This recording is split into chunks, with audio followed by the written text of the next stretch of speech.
There was something beautifully alien about the woods. No control. Unclean, wild, and best of all, completely untamed. Humans like their territories neat and in row, their perfectly aligned homes running clean along the side of their roads and pathways. There was intent. But here, there was freedom. He stopped, gazing with wonder at the shadows that swayed and danced in sync with the canopy above. Spring had just taken hold, yet the forest thrived. Patches of snow lay here and there, hidden beneath roots and bushes. In the shade of the trees, Rusty realized why it hadn't melted yet. He shivered. He never would have guessed it would be so frigid where the sun didn't touch. Nevertheless, he pushed forward. He was so busy sucking in the rich smells of the forest, the wet smell of new growth, damp, pungent bark, tiny, furred animals, and the earthiness of moist, fertile soil, that he didn't realize how far he'd wandered. He came to a clearing where the sunlight streamed through the trees, setting his ginger fur alight. He sat and purred to himself, enjoying the warmth despite the damp earth beneath his paws. Then he froze when he heard the snap of a twig.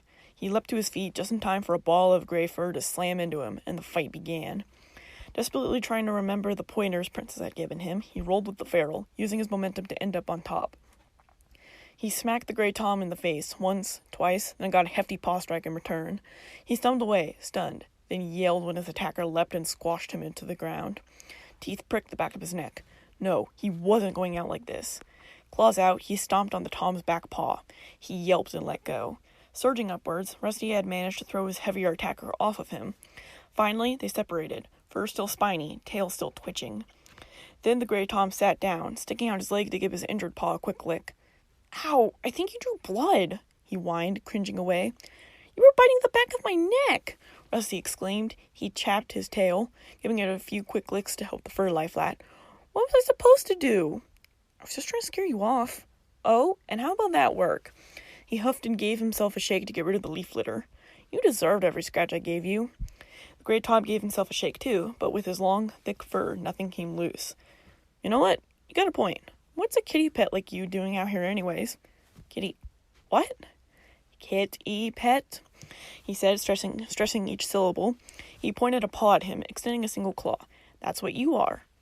"I'm a house cat," he said. "Yeah, that's what a kitty pet is, idiot." "You're the idiot," he retorted.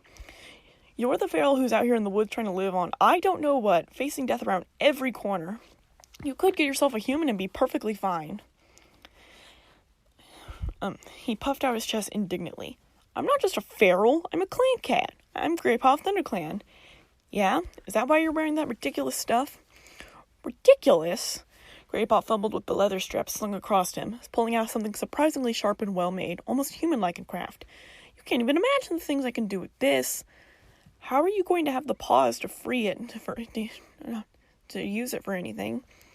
"I walk on my back legs, dummy." "I know, I don't get that. Don't you get sore?" "Well, yeah, when I was younger. Not anymore, because I'm strong and not soft and weak like you." "Oh yeah? If I'm so soft and weak, why are you the one bleeding?" Greypaw faltered, the point of his knife falling away. "Thought so." "Why do you fight so good anyway? What kind of kitty pet knows how to fight?" Rusty shrugged. "And why are you out here in the woods? If you're so happy with your human, I don't see why you're out here." Rusty opened his mouth, but Greypaw had a point. He really did crave something different. None of the other house cats would play his games like Princess did. Spudge just barely tolerated him. Greypaw was the first cat who'd ever gotten his blood pumping. The forest was the first thing that had stimulated him. For once, he felt full and satisfied, and he hadn't even needed to eat a meal to get it. Hey, Lionheart!" Greypaw suddenly yelled over his shoulder. "How'd I do?" Rusty leapt to his paws when he saw a pair of amber eyes, deeper and even more yellow than Greypaw's, open from the bushes. The cat that followed was bigger than any he had ever seen before, a massive, golden-furred tom with a thick, mane-like ruff around his neck. But he was nothing compared to the Molly that followed. The regal, blue-gray cat had eyes that seemed to cut straight through him. They held him in place. He could feel the authority coming off of her as she raised herself to her full height. Judging by the white hairs on her muzzle and the scars that crisscrossed her face, she was older than her golden companion and had seen her fair share of fights. And like Greypaw, they both had leather straps with knives of their own. Theirs were far more worn, however, and far more ornate. It wasn't the only decoration they wore, either. The lion cat had little things hidden among his thick fur, gleaming where the sun hit it. Some looked like teeth. "Fine, until you told him we were here," Lionheart said dryly. Grandpa trotted over, and Lionheart gave him a playful cuff over his ear. We'll have to do something about that loud mouth of yours, Grandpa. The Molly, eyes still fixed on Rusty, settled on her haunches. You're quite adventurous for a kitty pet, she said, eyes narrowed. Rusty raised his chin to meet her gaze. I like to explore. Clearly. You took your time before choosing to venture in, though, she said. You've been gazing at this forest with longing in your eyes since my patrols first spotted you on the fence. He swallowed hard. So? She blinked. What's your name? Rusty, he said. What's yours? My name is Bluestar. I'm the leader of ThunderClan. And ThunderClan is what you ferals call yourselves, right? The fur on her shoulders began to spine up. We are no mere ferals, and I suggest you refrain from comparing us to them. Feeling bold, he shot back.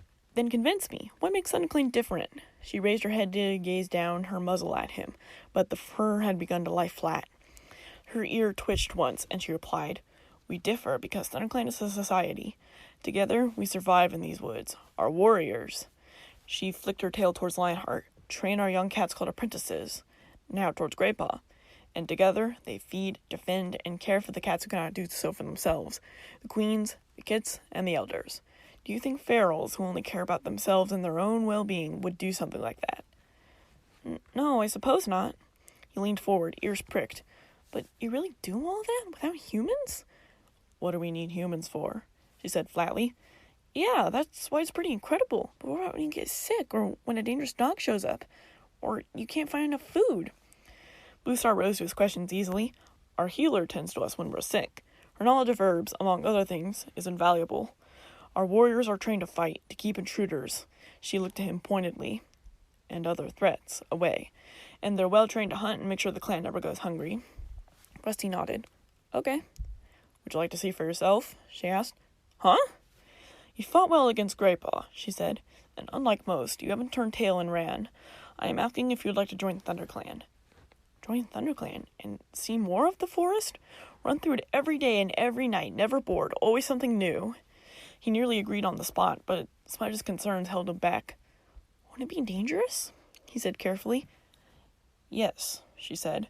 No matter how skilled a warrior is, sometimes things are out of our control. And of course, any fight poses the risk of death. There's more to death than you think, though, and you can learn about that as well.